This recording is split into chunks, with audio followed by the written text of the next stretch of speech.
Coucou tout le monde, j'espère que vous allez bien. Bienvenue sur J-Pro Menuiserie. Aujourd'hui, on va parler des scies Egoin.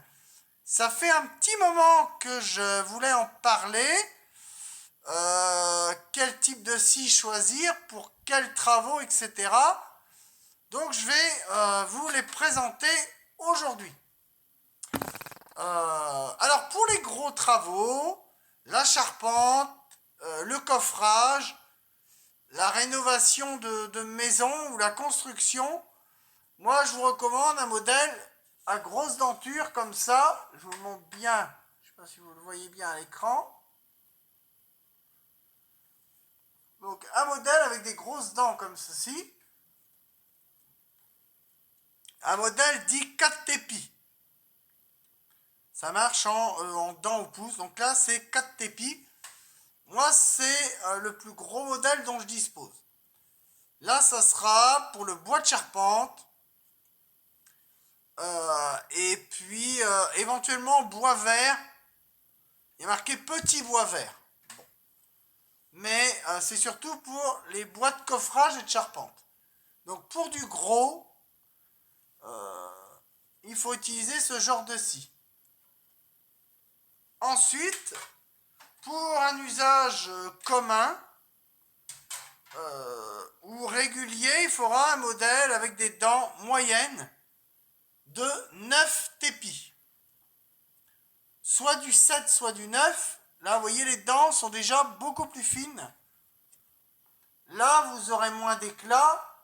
Vous aurez un résultat beaucoup plus propre. Là, c'est pour du chevron, éventuellement de la planche, des palettes aussi. Voilà, là, c'est une denture plus régulière. Un travail... là, ça sera travail classique. Moi, je l'appelle la tout travaux.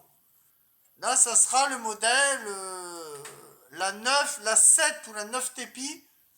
C'est le modèle classique du menuisier pour couper sur chantier, etc.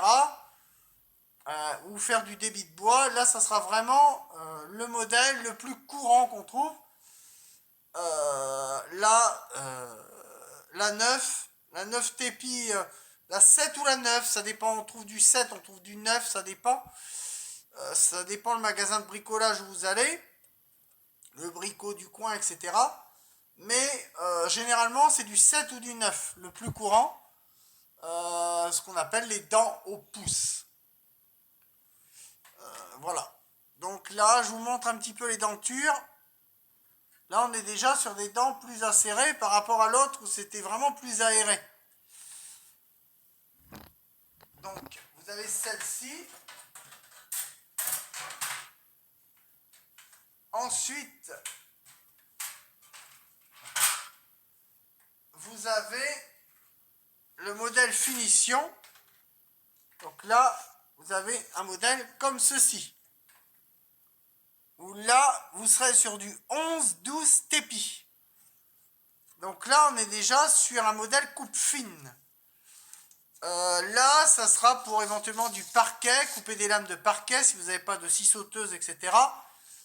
Là, c'est du 11. Là, celle que j'ai, c'est du 11. C'est une 350. Là, c'est une petite, c'est pour couper du parquet.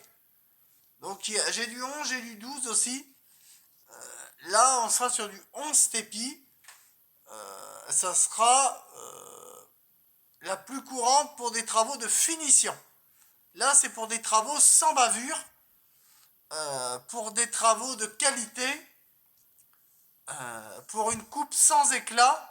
Il faudra prendre, ça peut couper aussi du chevron, certaines planches, alors du feuillet du 18 mm, du 24 ça peut le faire, 27 il faudra plutôt prendre la précédente que je vous ai montrée il y a quelques instants. Mais celle-ci, ça peut faire pour des petits travaux, des plinthes, lambris, parquet, etc. Il faudra prendre ça, ou un meuble, recouper un pied de meuble, etc. Installer une porte, recouper un bâti de porte. Voilà, pour éviter les éclats, il faudra prendre le modèle. Je vous remontre les dents. Moi, j'utilise souvent celle-ci. Vous voyez, les dents sont vraiment beaucoup plus fines. Là, on est vraiment sur une coupe de qualité. Là, on aura quelque chose de correct. Ensuite, il y a pour couper des étagères, des plans de travail. Alors, pour les plans de travail, etc., il y a plusieurs modèles. Pour le mélaminé, etc., pour le mélaminé, il y a la Volcraft. La Volcraft courte en 10 tépis. 9,5. Donc là, ça se rapproche de la denture que je vous avais montré tout à l'heure de la Siegoine à tout faire. Mais là, c'est plutôt pour du strat. Vraiment pour du stratifié, du parquet revêtu, parquet avec un revêtement PVC, etc. Ou un revêtement contreplaqué, etc. Ou du formica. Il faudra prendre ce genre de scie. Ou carrément, si c'est vraiment un plan de travail très épais, il faudra prendre une scie HS. PHS. Donc la PHS, là c'est une power fix, mais là c'est des dents vraiment spéciales, des dents trempées.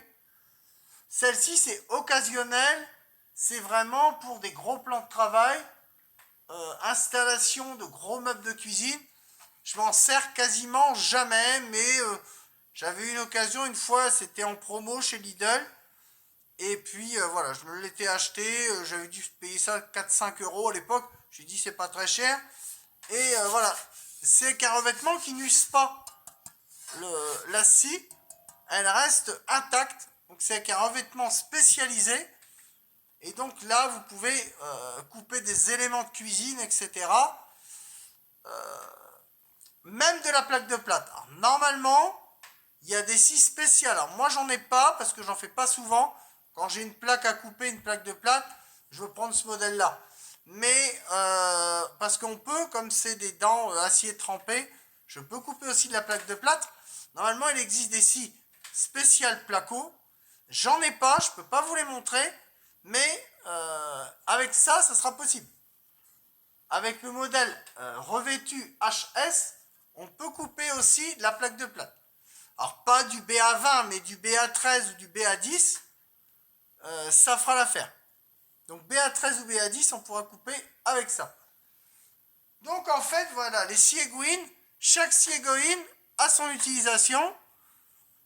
Elles ont toutes une denture spécifique qui va, pour les plus grosses, c'est 2 tépis. Moi, j'en ai pas, la mienne elle démarre à 4. Je peux vous la remontrer. Youp, là. Là, c'est une 4 tépis, moi, elle démarre à 4. Mais alors, 2 tépis, c'est encore un petit peu plus gros. Malheureusement, j'en ai pas. Ça va de 2 et après, ça peut aller jusqu'à 15 tépis pour les égoïnes. Voilà en gros ce qu'on peut dire sur les égoïnes. Après, à vous de faire votre choix en fonction des travaux que vous avez à faire chez vous. Sur ce, j'espère que cette vidéo vous aura plu. Likez, commentez, mettez des pouces. N'hésitez pas à mettre des commentaires si vous voulez plus de précision.